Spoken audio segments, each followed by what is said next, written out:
Bonjour Madame Mamet. Monsieur Bouddha, vous avez été directeur général de la Maison des Enfants de Trélon, de novembre 1970 à octobre 2008. Donc 38 ans à la direction des établissements de l'association. Mais votre nomination s'est effectuée dans un moment difficile pour cette association. Le conseil d'administration, la direction et la gestion des établissements, c'était après le décès de Madame Thibault. Pouvez-vous nous en dire plus sur cette période particulièrement mal connue de l'histoire de cette association, qui correspond aussi au moment où elle a dû se transformer et passer du sanitaire au médico-social? Je vais essayer de ne pas être exhaustif au risque d'être fatigant et je vais me limiter peut-être aux choses essentielles. Madame Thibault est décédée en 1969. La maison s'est trouvée par conséquent sans direction. Mais il y avait une grande attente de cadres éducatifs pour prendre le relais de la direction de cette maison.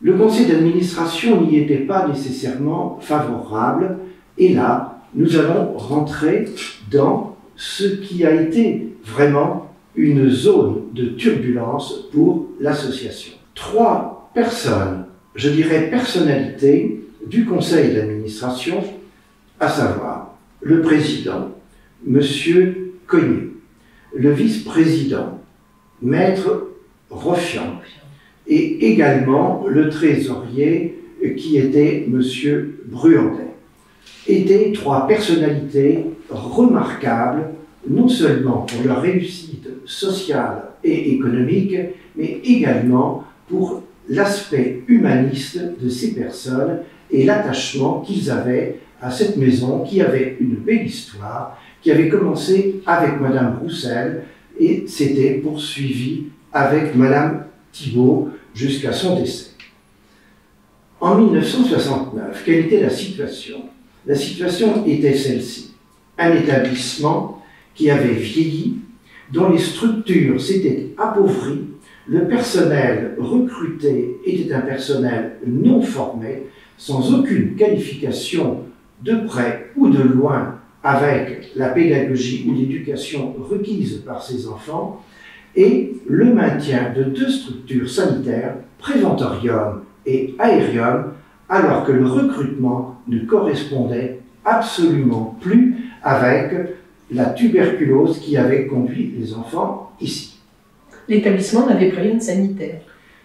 Sur les 360 enfants que j'ai connus, et dont je parlerai dans un instant, à 400 enfants, sinon plus, puisqu'on est monté en période de vacances jusqu'à 600 et quelques enfants, c'était une colonie de vacances.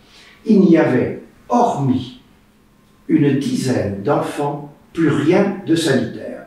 Il faut dire que les antibiotiques Strepto, PAS, Rémifon étaient passés par là et avaient absolument éradiqué la tuberculose. Peut-être plus que ça encore, c'est l'esprit de la thérapeutique qui avait évolué. On ne souhaitait plus que les enfants, même atteints de primo-infection, voire en danger de primo-infection, soient écartés de leur milieu familial. C'est à cette période, Monsieur Bouddha, que vous avez été recruté par l'association. Alors, mon recrutement s'est déroulé sur 2 ans.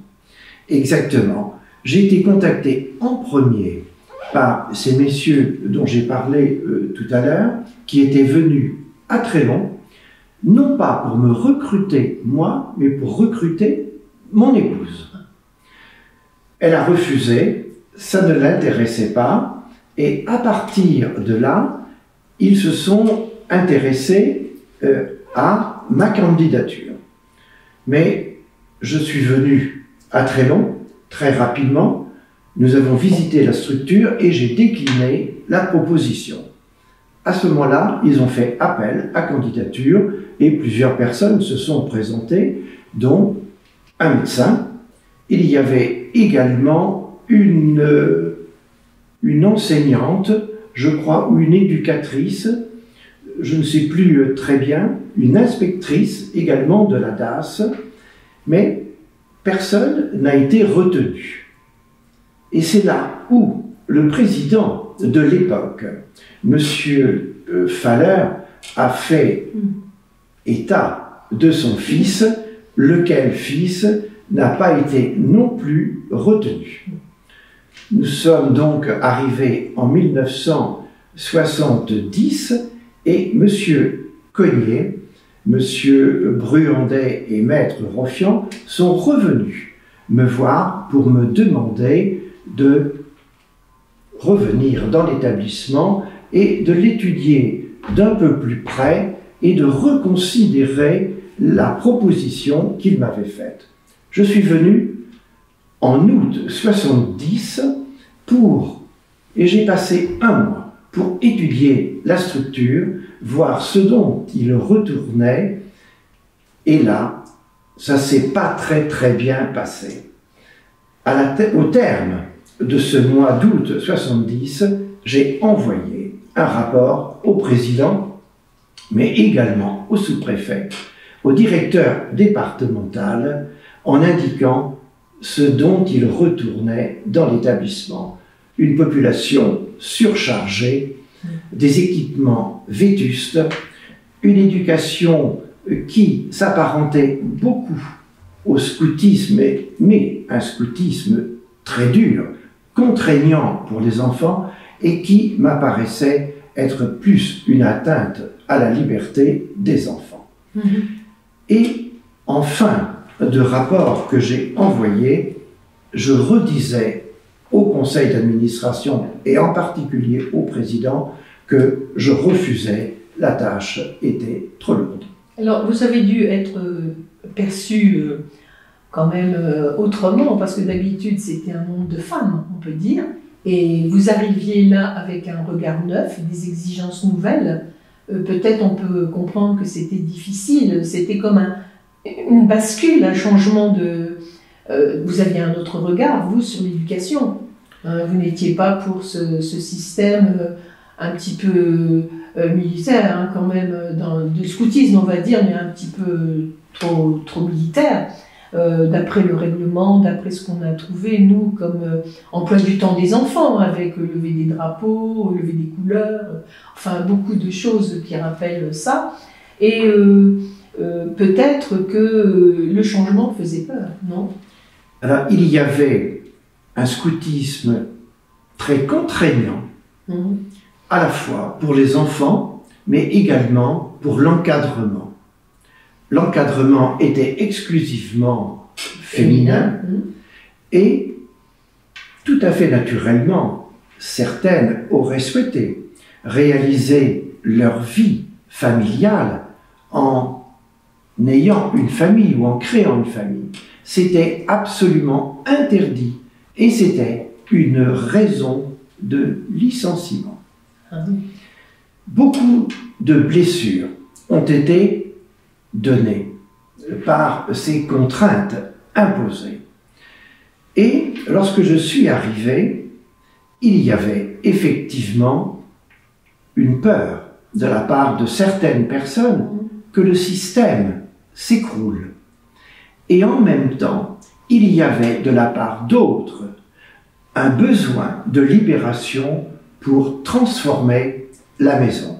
Et je me suis trouvé dans ce système une sorte de hiatus au sein d'une collectivité où il était difficile de pénétrer, d'autant qu'on avait conseillé aux enfants et à l'encadrement de ne rien dire, surtout pendant la période d'observation. Mais ce fonctionnement avait quand même alerté les services administratifs, on va dire, et scolaires de l'île, puisqu'il y a quand même eu une demande très nette de changement, de pédagogie, de système éducatif, d'autres choix, et de professionnalisation des personnels, parce que les personnels n'étaient pas des vrais professionnels de l'enfance. Donc je pense que c'est ce qu'on vous a proposé aussi à vous. Oui, alors, il est intéressant de reprendre la structure de la maison, puisqu'il y avait le préventorium, en principe pour des enfants primo-infectés, voire contagieux. Et il y avait l'aérium, l'autre partie la plus importante de la maison, où les enfants n'avaient aucune atteinte tuberculeuse, mais c'était purement et simplement des enfants dont les conditions de vie familiale nécessitaient peut-être une aide temporaire, voire un placement, mais ces enfants d'aérium étaient totalement séparés des enfants du préventorium, si bien que les familles se trouvaient dissociées entre l'aérium et le préventorium. Tellement dissociées que l'école, il y avait une école du préventorium qui se trouvait dans le bâtiment dit Les Hirondelles, en rez-de-chaussée, sous la direction de Madame Pouzet, et une école qui était l'école de l'aérium, avec un nombre d'enfants plus important, sous la direction de Madame Guillet. Mais les deux écoles vivaient non pas en proximité, mais presque en opposition l'une à l'autre. Ah oui. Ça, j'ignorais cette séparation totale. Hein. Il y avait cette séparation et il y avait vraiment le no man's land entre les deux secteurs. Alors vous faites un rapport. Qu'est-ce qui fait que vous êtes là quand même, que vous étiez contre? Et alors, pourquoi vous trouvez les directeurs? J'ai fait ce rapport et j'ai découvert d'ailleurs que M. Rancurel, inspecteur d'académie, avait lui-même précédemment attiré l'attention du conseil d'administration en disant que si il ne portait pas s'il n'apportait pas de modification à la structure, à la pédagogie, à l'éducation, une éducation plus souple, plus en conformité avec l'époque d'alors, il se verrait contraint de prendre des dispositions et peut-être de fermer les classes. D'accord. Donc il y a eu vraiment un coup de semonce. Le rapport que personnellement j'avais envoyé, eh bien, reprenait non pas les mêmes termes, puisque ma préoccupation première n'était pas l'école, mais l'aspect éducatif. Or, les deux aspects se rencontraient, à savoir contrainte, enfermement, surcharge du nombre, sous-qualification du personnel, et pour globaliser le tout, c'était une maison qui offrait des potentialités, mais les années qui avaient précédé avaient détruit un peu cet esprit que Madame Roussel avait impulsé. Donc, vous arrivez. Alors, je ne suis pas arrivé de suite. On a repris. Ils ont repris, ils ont recherché et ils n'ont pas trouvé. Ils m'ont fait venir à un conseil d'administration en septembre 70 pour m'expliquer sur le contenu de mon rapport. Inutile de vous dire que l'ambiance n'était pas sereine, puisqu'ils étaient tout de même en partie responsables de ce qui se passait ou de ce qu'ils n'avaient pas vu dans la maison. Et un peu désespéré, à un moment donné, on m'a dit écoutez, nous sommes prêts à prendre des dispositions, nous vous demandons de sortir un instant et nous allons parler entre nous. Je suis sorti et lorsque je suis revenu, on m'a dit voilà, monsieur Boudard, nous vous donnons les pleins pouvoirs dans la maison si vous acceptez de prendre la responsabilité et essayer de remettre de l'ordre. Les pleins pouvoirs m'ont été conférés par écrit et il était ajouté dans la limite des textes officiels. Voilà comment je suis rentré, mais j'ai fait une promesse au président et aux membres du bureau qui m'ayant attribué les pleins pouvoirs, m'ont demandé de ne jamais licencier les personnes cadres qui avaient œuvré en l'absence de Madame De direction. de direction Oui.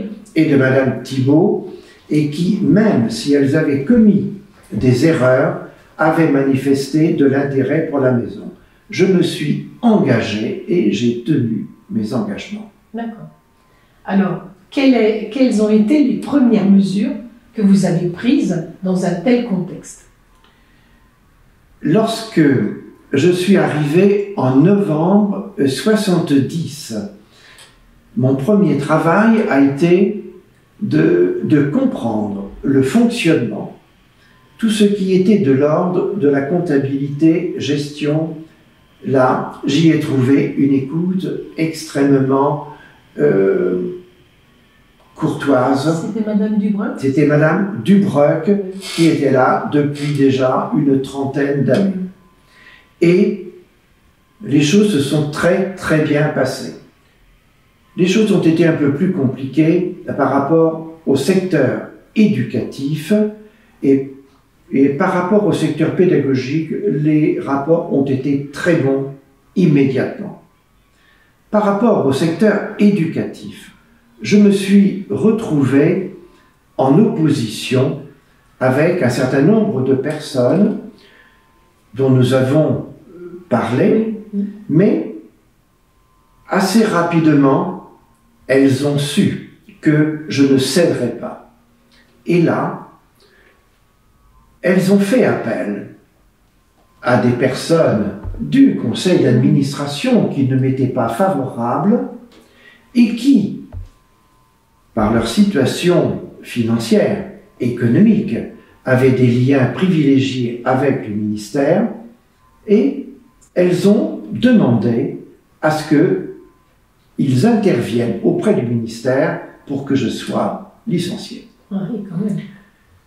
Très rapidement, moins d'un an après mon arrivée, j'ai été informé le matin que l'après-midi, je recevrais une visite du ministère de M. Jean Py, attaché de mission auprès de la secrétaire d'État Mademoiselle Dienesch, ainsi que de Madame le docteur Reims, médecin inspecteur général de la santé.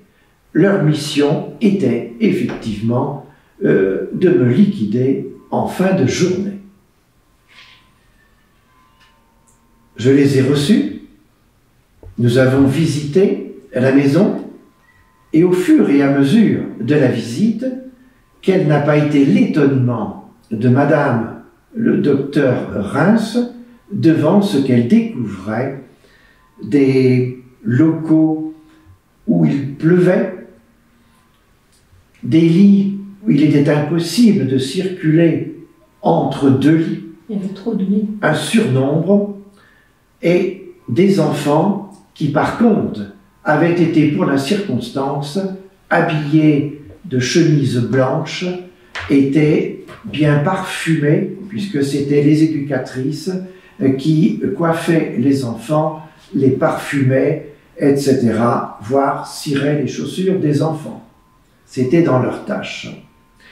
Et le docteur Reims m'a pris à part pour la moitié de la visite et m'a demandé de lui expliquer ce que j'avais fait, quel était le projet éducatif pour cette maison et ce que j'avais réalisé depuis mon entrée. En fin de journée, nous sommes revenus dans le salon pour prendre un thé et je pensais que là, on allait me signifier mon départ. Ça ne s'est pas fait. J'ai attendu. Il a fallu attendre quelques mois et c'est le directeur départemental, M. Lotin, président de la direction départementale de l'action sanitaire et sociale, qui m'a téléphoné en me disant « Monsieur Boudard, je vous demande de venir à Lille immédiatement pour affaires urgentes. » Et Là, je suis monté à Lille, j'ai rencontré M. Letain qui m'a dit « Je viens de recevoir une lettre incendiaire ». Ce sont ces termes du ministère de la Santé qui me met en cause comme étant responsable de ce que l'établissement, la maison des enfants de Trélon, est devenu le dépotoir du département. Dans ces termes-là. Exactement, ce sont ces termes, oui. Et là, je lui fais état, bien entendu, de la visite que nous avions reçue, et je lui raconte le contexte, et M. Letain me dit « Monsieur Boudard, je vais prendre toute disposition pour que le prochain conseil d'administration de la maison se passe non plus à Trélon, mais à Lille. Et vous viendrez avec les administrateurs dans les bureaux de la direction départementale. » Et ça s'est fait. Et ça s'est fait. Ça s'est fait très peu de temps après. Nous sommes montés à Lille. C'était en 72. Et là, nous avons eu une réunion qui était présidée par M. Letain. Y siégeaient également les professeurs Gaudier de pneumophysiologie, puisque nous étions établissement sanitaire, du professeur Fontan, Oui, connu, qui était professeur de psychiatrie et de pédopsychiatrie, les vice-présidents de la région, du département. À tout ce moment-là. Oui, il y avait vraiment un aéropage de gens savants. Et la réunion s'est ouverte à 16h le soir, et nous sommes rentrés bien tard, après avoir entendu une décision que un inspecteur viendrait travailler avec moi à Trélon et élaborerait un plan de reconversion qui devrait être soumis à tous ces messieurs qui étaient là, mais il était déjà demandé qu'on attache de l'importance à l'aspect sanitaire et voir s'il n'était pas possible de le supprimer pour le reconvertir. Voilà comment s'est initiée la reconversion. C'était inévitable, il fallait y passer parce que le centre l'établissement n'était plus adapté. Et bon, peut-être que cette dérive, puisque dérive il y a eu, a dépendu aussi de la maladie de Madame Thibault, de personnes qui ont pris des places qui n'étaient pas les leurs.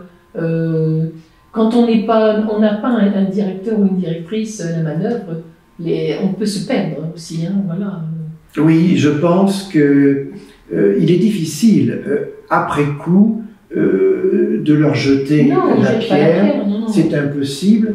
Il y avait des choses qui ne correspondaient plus à une époque, et il y avait surtout ces prises en charge sanitaires qui ne devaient plus avoir lieu. J'ai connu pendant les premiers mois à Trélon, voire la première année, nous recevions le médecin de la sécurité sociale qui venait étudier dans le bureau de la direction avec la secrétaire générale les dossiers médicaux d'enfants, et les prises en charge étaient reconduites pour 3, 6 mois ou 1 an, alors que ces enfants n'étaient pas tuberculeux. Oui.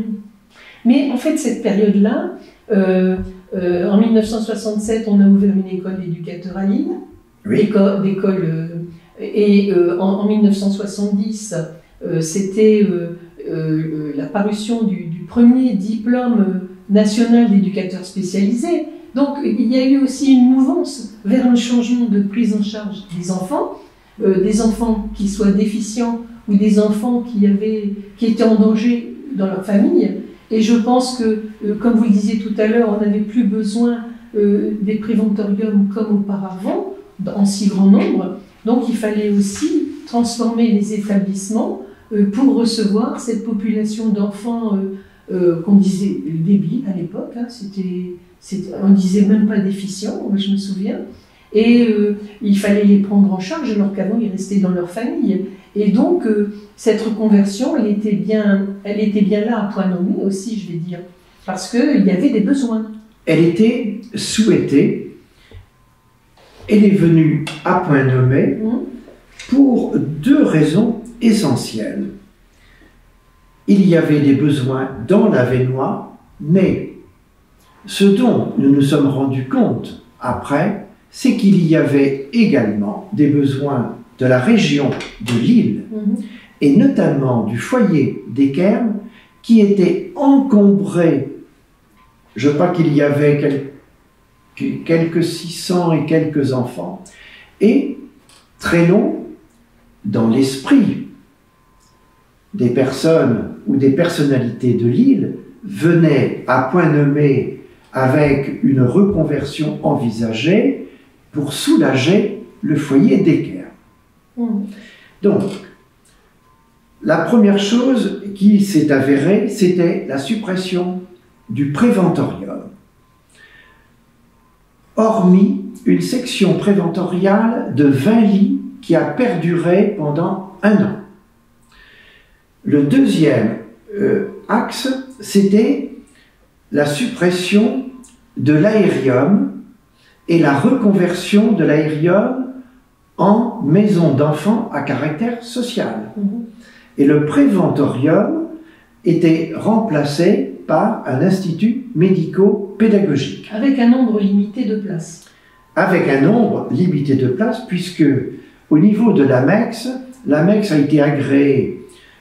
On a proposé, parce que là nous étions dans une phase de proposition, on proposait une centaine d'enfants de l'AMEX, et en IMP c'était 90 enfants, dont 20 en préventorium. Voilà, nous étions donc, on avait 200 et quelques enfants au lieu des 300 ou 400 qu'il y avait préalablement. Alors en fait, ça m'amène à ma deuxième question. Pendant votre longue carrière à la Maison des Enfants, vous avez au fil des années créé de nombreux établissements. En fait, l'IMP, bon, c'est vous qui avez commencé, hein, puisqu'on vous a imposé de recevoir des enfants déficients. Puis un IMPRO, l'AMEX, puisqu'on a remplacé l'aérium par l'AMEX, des services du César, des foyers d'adultes, mais aussi des créations très importantes, de grands projets, le CLT de Féron, qu'on appelle maintenant les AT, et le centre de loisirs de Féron, qui a été aussi une œuvre d'envergure. Est-ce que vous pouvez nous donner des éléments sur l'histoire, l'origine de ces projets, leur mise en place, les obstacles rencontrés, façon des belles histoires, tous ces établissements? Ce sont de très belles histoires et qui ont occupé mes 38 ans de maison. Et bien occupé.